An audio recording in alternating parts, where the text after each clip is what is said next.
The grandfather clock in the marble foyer chimed midnight as Marcus Whitmore loosened his silk tie and climbed the curved staircase of his Manhattan penthouse. The day had been long, filled with board meetings and contract negotiations that stretched well into the evening hours. His Italian leather shoes made soft sounds against the polished hardwood as he walked down the dimly lit hallway toward his daughter's nursery. At 32, Marcus had built an empire in real estate development, turning abandoned buildings into luxury apartments and office complexes across the city. Success had come at a price though. His wife Catherine had died in childbirth 18 months ago, leaving him alone with their daughter Emma. The grief still felt fresh some mornings, like a weight pressing against his chest when he woke to find the other side of the bed empty. He paused outside Emma's door, listening for any sounds of distress. The little girl had been having trouble sleeping lately, often crying in the middle of the night for reasons the pediatrician couldn't explain. Marcus pushed the door open quietly and stepped inside the soft pink nursery he had designed with Catherine before Emma was born. The sight that greeted him made his breath catch in his throat. Emma was sleeping peacefully in her crib, her tiny chest rising and falling in a steady rhythm. But on the floor beside the crib, curled up on a thin blanket with no pillow, lay Sarah Chen, their nanny. She was still wearing her simple blue dress from the day, her dark hair falling across her face as she slept. One hand rested near the crib bars, as if she had fallen asleep while comforting his daughter. Marcus stood frozen in the doorway, his mind racing. Sarah had been working for them for 6 months, coming highly recommended by the nanny agency. She was 26, quiet and professional, with a gentle way of handling Emma that had impressed him from the first day. But he had never imagined she was sleeping on the nursery floor. He studied her sleeping form, noticing details he had somehow missed before. Her dress was well maintained but clearly not expensive. Her shoes, neatly placed beside the blanket, were worn at the heels. A small purse sat nearby, and he could see the edge of what looked like a stack of bills protruding from the top. Marcus backed quietly out of the room, his mind churning with questions. Why was Sarah sleeping on the floor? Did she not have a proper place to stay?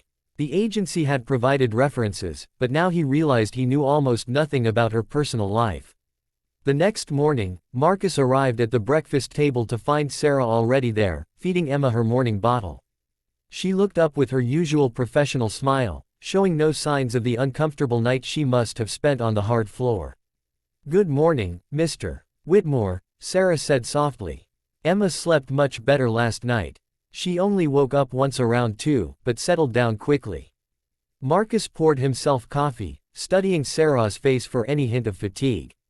"That's good to hear. And how did you sleep, Sarah?" A brief flicker of something crossed her features before the professional mask returned. "Just fine, thank you." He wanted to ask more, but Emma chose that moment to reach for him, making her happy babbling sounds. Marcus lifted his daughter from her high chair, breathing in her sweet baby scent and feeling the familiar tug of love mixed with overwhelming responsibility. "I'll be working late again tonight," he said, more to himself than to Sarah. "The Morrison project is behind schedule." "Of course, Mr. Whitmore. Emma and I will be fine."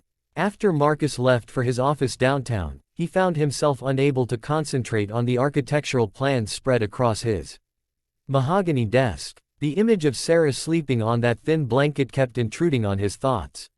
He had built his fortune by paying attention to details others missed, and now he was wondering what other details about his own household he had overlooked. During his lunch break, instead of his usual business meal, Marcus found himself walking through Central Park, thinking about the woman who cared for his daughter with such obvious devotion. Sarah had a way of anticipating Emma's needs before the baby even cried. She sang soft lullabies in what sounded like Mandarin, and Emma seemed to find comfort in the gentle melodies. That evening, Marcus made a decision that surprised even himself. Instead of working late as he had planned, he left the office at 5 and stopped at a high-end department store. He purchased a comfortable air mattress, luxury bedding, and a small lamp. Then he drove to a nearby restaurant and ordered takeout from their most popular menu items. When he arrived home, Sarah met him at the door with Emma in her arms. "You're home early," she said, and he thought he detected a note of relief in her voice. "I thought we could have dinner together," Marcus said, holding up the bags of food. "All 3 of us." Sarah's eyes widened slightly. In the 6 months she had worked for him, they had never shared a meal. That's very kind, but I wouldn't want to impose. You're not imposing, Marcus said firmly. You're part of this household, Sarah. I think it's time I started treating you that way. They ate in the dining room, with Emma in her high chair between them, making happy messes with her finger foods. Marcus found himself really talking to Sarah for the first time, learning that she had grown up in San Francisco, the daughter of immigrants who had worked multiple jobs to put her through college. She had studied early childhood development but had struggled to find steady work that paid enough to support herself. The nanny position seemed like a perfect opportunity, she said, spooning mashed sweet potato into Emma's eager mouth. I love working with children, and the salary is more than fair. Marcus felt a knot forming in his stomach. Sarah, can I ask you something personal? She looked up, wariness creeping into her dark eyes. Of course. Do you have a place to stay? I mean, your own apartment or room. The spoon paused halfway to Emma's mouth. Sarah's cheeks flushed pink, and she looked down at her plate. I have arrangements, she said quietly. What kind of arrangements? The silence stretched between them, filled only by Emma's contented babbling. Finally, Sarah set down the spoon and met his eyes. I've been staying at a youth hostel downtown. It's not ideal, but it's affordable, and I can save most of my salary to send home to my parents. My father has been having health problems, and the medical bills. She trailed off, clearly uncomfortable with revealing so much. Marcus felt something tighten in his chest, a mixture of admiration and concern for this young woman who was sacrificing her own comfort for her family. Is that why you were sleeping on Emma's floor last night? Sarah's face went completely red. You saw that. I'm so sorry, Mr. Whitmore. I know it was unprofessional. It's just that Emma was so restless, and I thought if I stayed close by, I could comfort her without disturbing you. The hostel has a curfew, and I wouldn't have been able to get back in if I left to take her there, so I just thought. Sarah. Marcus's voice was gentle but firm. You have nothing to apologize for. What you did shows incredible dedication to Emma's well-being. But I can't have you sleeping on the floor. Her shoulders sagged with what looked like defeat.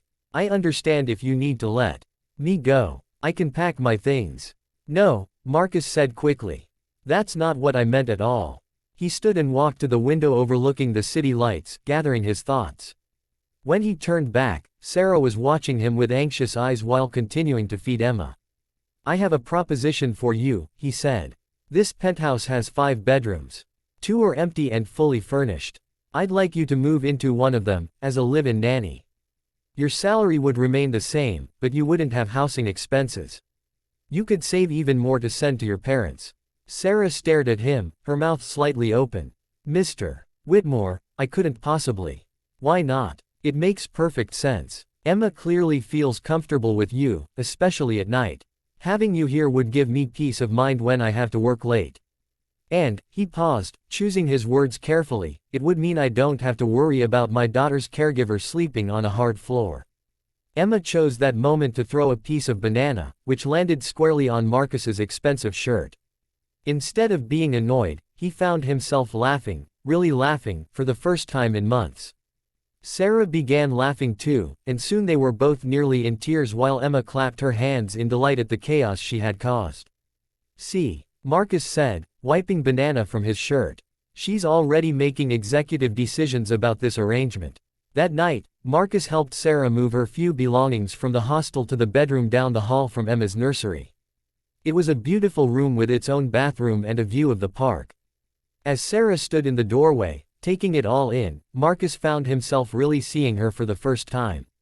She wasn't just the professional nanny who arrived each morning and disappeared each evening. She was a young woman who had left her family to build a better life, who sacrificed her own comfort for people she loved, who had chosen to sleep on a hard floor rather than leave a baby who needed her. Sarah, he said softly. Thank you. She looked at him questioningly. For what? For taking care of Emma the way you do. For caring about her enough to give up your own comfort. I haven't been paying attention the way I should have, and I'm sorry for that. Tears gathered in Sarah's eyes. She's a wonderful little girl, Mr. Whitmore. Taking care of her has never felt like work to me. Over the following weeks, their household settled into a new rhythm. Sarah was there for Emma's morning routine and still there when Marcus came home in the evenings. Sometimes he would find them in the nursery, Sarah reading picture books in her soft voice while Emma listened with rapt attention. Other times he would arrive to find them in the living room, Emma crawling around while Sarah sat nearby, ready to catch her if she fell. Marcus began leaving work earlier, drawn home by something he couldn't quite name. The penthouse felt different now, warmer somehow. There were signs of life beyond his own careful organization. Emma's toys scattered across the expensive rugs. Sarah's books stacked neatly on the side table. The sound of laughter echoing through rooms that had been too quiet for too long. One evening, about a month after Sarah had moved in, Marcus came home to find the living room dimly lit by candles.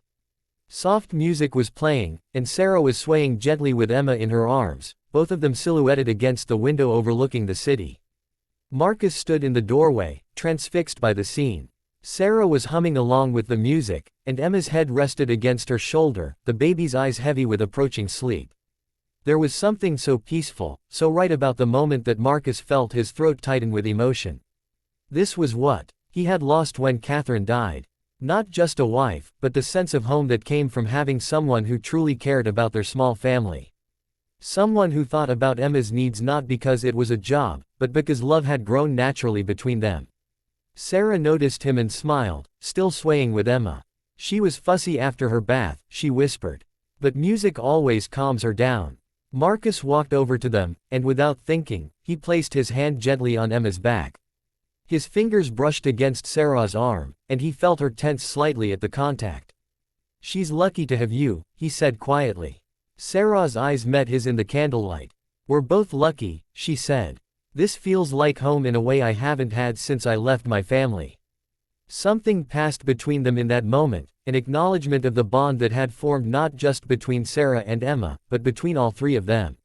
Marcus found himself studying Sarah's face in the soft light, noticing the gentle curve of her smile, the way her eyes crinkled slightly when she looked down at Emma.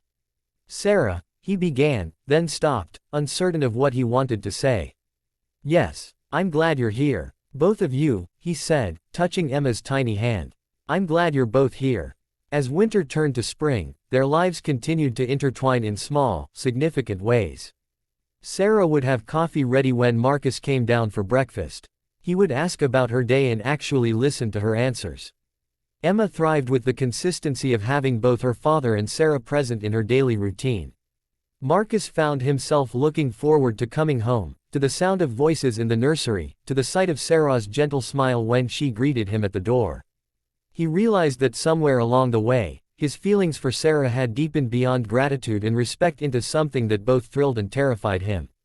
One evening, as they sat together after putting Emma to bed, Sarah mentioned that her father's health had improved significantly thanks to the money she had been able to send home.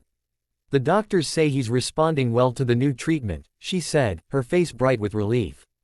"I can't thank you enough for making it possible for me to help them." Marcus set down his coffee cup and looked at her seriously. "Sarah, you've given Emma and me far more than we've given you." "That's not true." "It is true. When Catherine died, I thought I could handle everything on my own. I thought providing for Emma financially was enough, that love was enough. But watching you with her, seeing how you anticipate her needs, how naturally you comfort her, you've shown me what it means to truly care for someone." Sarah's cheeks flushed pink. "Mr. Whitmore." "Marcus," he said gently. "I think after all this time, you can call me Marcus." She smiled softly. "Marcus." The sound of his name on her lips sent warmth through his chest. "Sarah, I need to tell you something, and I hope it won't make things awkward between us." She waited, her dark eyes steady on his face. "I care about you, not just as Emma's nanny, but as a person who has become incredibly important to both of us. You've brought light back into this house, into our lives." Sarah's breath caught slightly. "Marcus, I know this is complicated," he continued. "I know there are professional boundaries, and I don't want you to feel pressured in any way. But I had to be honest about how I feel." For a long moment, Sarah was quiet, her hands folded in her lap. When she looked up, her eyes were bright with unshed tears. "I care about you too," she said softly. "Both of you. When I took this job, I thought it would be temporary, just until I could find something more permanent. But somewhere Along the way, this became my home. You became my family. Marcus reached across the space between them and took her hand gently in his. Then stay, he said. Not as an employee, but as part of our family. Let me take care of you the way you've taken care of us. Sarah squeezed his hand, tears spilling over onto her cheeks. Are you sure? What about people saying I'm just the nanny who? You're not just anything, Sarah. You're the woman who slept on a floor to comfort my daughter. You're the person who brought laughter back into this house. You're the one who showed me that love isn't just about providing, it's about being present, being there for the small moments and the big ones. That night, as they stood together in Emma's nursery, watching their sleeping daughter, Marcus wrapped his arms around Sarah from behind. She leaned back against his chest, and for the first time since Catherine's death, he felt complete. Do you think she knows? Sarah whispered, looking down at Emma's peaceful face. I think she's always known, Marcus replied, pressing a gentle kiss to the top of Sarah's head. I think she knew before we did. Emma stirred slightly in her sleep, as if she could sense the love surrounding her. Her tiny fist opened and closed, and she made soft, contented sounds before settling deeper into sleep.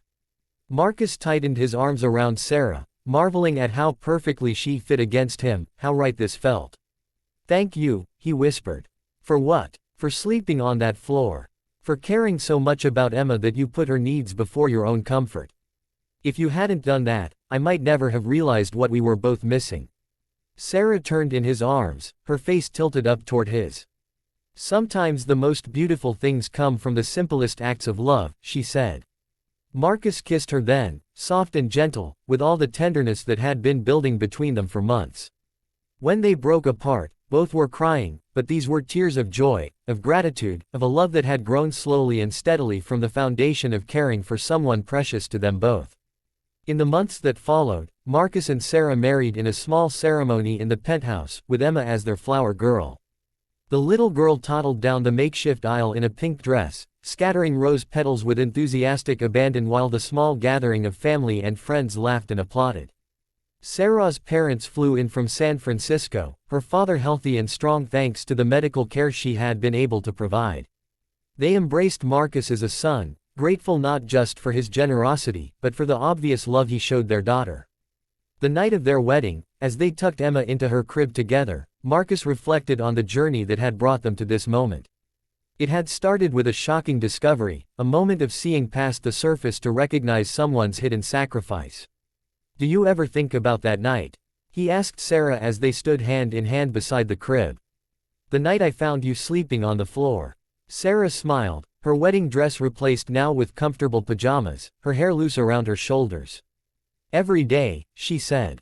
It was the night our real family began. Emma, now walking and chattering in her own baby language, reached up through the crib bars toward them. They each took one of her tiny hands, forming a circle of connection around the little girl who had unknowingly brought them together. Sweet dreams, little one, Sarah whispered. Mama and Daddy are here.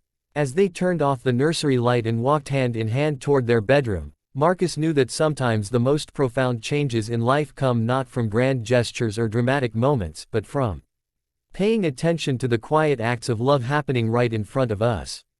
The woman who had been willing to sleep on a hard floor for the comfort of his child had taught him that true wealth wasn't measured in bank accounts or real estate portfolios, but in the willingness to sacrifice for those we love.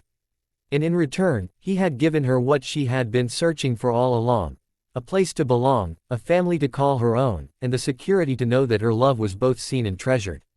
Their love story had begun with a shocking discovery in the middle of the night, but it had grown into something beautiful and lasting, built on the foundation of two people who understood that the most valuable things in life couldn't be bought, only given freely from one generous heart to another.